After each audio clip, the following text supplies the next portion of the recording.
Okay, so today I want to talk about the concept of holomorphic functions. I just took a class on complex analysis. I liked it a lot,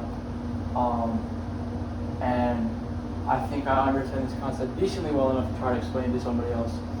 That's what I'm trying to do here, and I think it's interesting, so it's enjoyable for me. So let's just get started. So what does it mean for a function to be holomorphic? First of all, let's remember what it means for a function to be differentiable, because these two concepts are very closely related. So if you go back to calculus 1,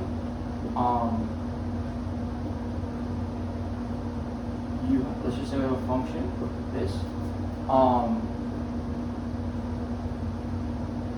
So we say a function is differentiable at a point x if this limit exists. So this is f of x plus h minus f of x all over h. Okay, this is what it means for a function to be differentiable. Okay, and now let's look at what it means for a function to be holomorphic. So for a function to be holomorphic, we need to use a different plane because we need imaginary numbers. So with this, we have this. So the complex plane, you have your real axis here and your imaginary axis like this, and the same function, right? And then now we have z and h. So it's the same definition, right? Limit as h approaches 0, f of z plus h minus f of z all over h, right? Except the big difference here is that if we look at the real case, right? If it's in Calc 1, you know, with two-sided limits, you're approaching along the x-axis, along this axis, from two directions. So you're either coming from the left side or the right side. Okay. But in the imaginary case, right, we're going to be coming from the left, the right, and also up and down, because we can also approach from the imaginary direction as well. Okay. So how do we change this definition to fit the fact that we can approach from the imaginary and the real direction? All we do is we say that this needs to hold for h when h is purely real and h purely imaginary.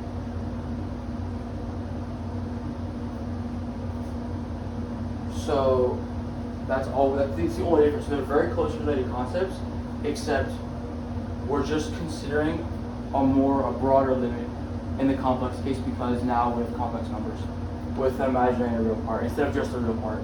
So that's like the only difference, but it's a pretty natural extension of the idea of differentiability. Okay. So now we want to ask a question: are these two things equivalent? Now what we can see pretty quickly on is that, right, because h is always real in the real case, obviously, that a holomorphic function is always going to be differentiable. So at least we can say that this is true, right? That, I guess, holomorphic implies differentiability. But the question is, do we go the other way, right? Big question. Question of the day. Obviously, well, not so obvious. The answer is no. And well, we're about to see why. Okay, so let's show an example. So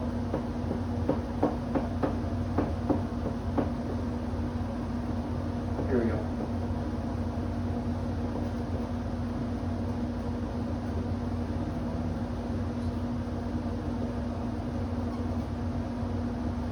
So we just need to find one counterexample, right, to prove that this isn't true. So we pick this like the canonical example. At least that's when I learned it and in the textbook that we use. It's going to be the function f of z equals z bar. So geometrically what this looks like is you have, if this is your point z, conjugation rotates it by 90 degrees. So we're asking, is this transformation holomorphic? So let's just put, yeah, we'll say that h is like here. Doesn't really matter.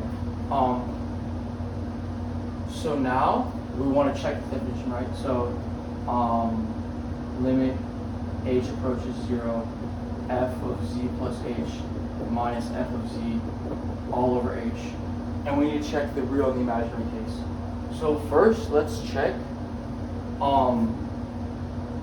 if this thing is differentiable, right? So we're checking for h real.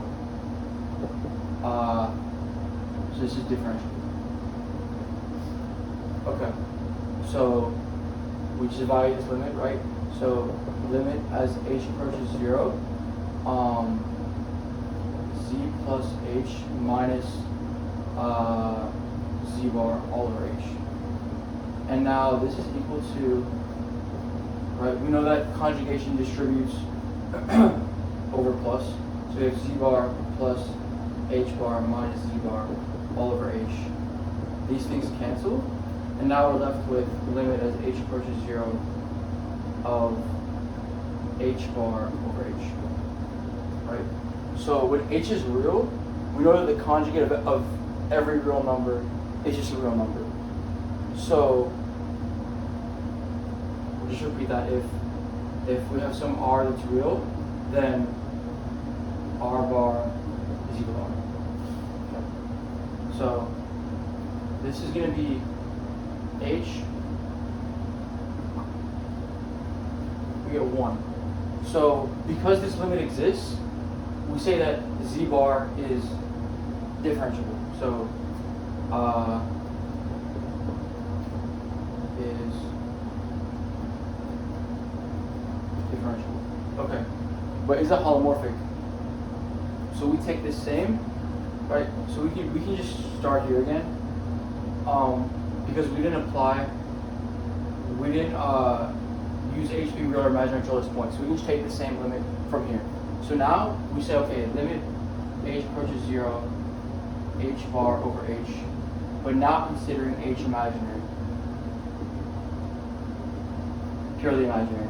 So if h is purely imaginary, we have h is equal to iy, and then h bar is equal to minus iy, which is equal to minus h. So now we change h bar to minus h over h, and this is minus 1. So what we can see here is that when we approach h from the real direction, we get something different than we approach from the imaginary direction. And because these limits don't agree, z bar is not holomorphic. So yes, so this was introduction to holomorphic functions. Yes, you can have functions of complex variables that are differentiable but are not holomorphic. Okay, hopefully that was a bit insightful. Thanks.